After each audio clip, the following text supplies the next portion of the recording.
Well, good morning, and it's going to be a great morning. My name is Alan Horton, and I was asked to be today's Master of Ceremonies, I think because people know how much I love our community and care about its future. For the record, I am not on anyone's payroll, and no one is telling me what to say. People who have tried that generally have failed. 23 years ago, after the E.W. Scripps Company bought the Naples Daily News, I was named editor here. My concept of a newspaper editor's principal job was then, and still is, simple. Learn what your community and its citizens want and need the community to be like in 10 to 20 years. Then help the community focus on the required building blocks.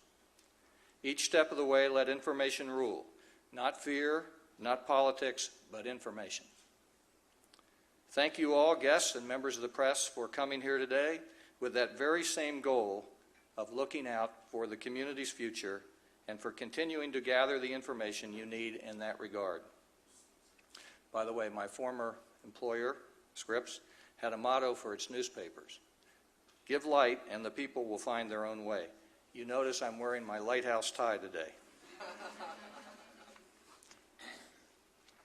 Let me share my perspective as someone who came to Naples in 1987, fell in love with this place, got promoted 4 years later to run the Scripps newspaper division out of Cincinnati, but never really took my eye off Collier County and always kept a home here.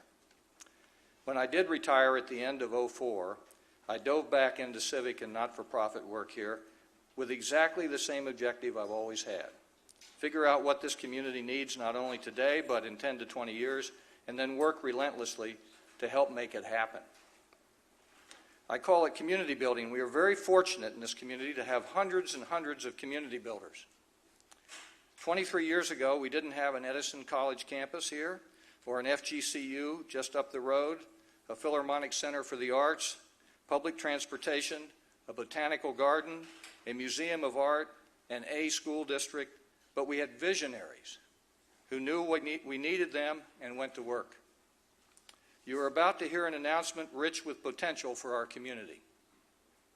After the announcement, panelists will take questions from the press. Also, reporters may conduct individual interviews with panelists and other team members in a designated interview area right over there on that side of the ballroom.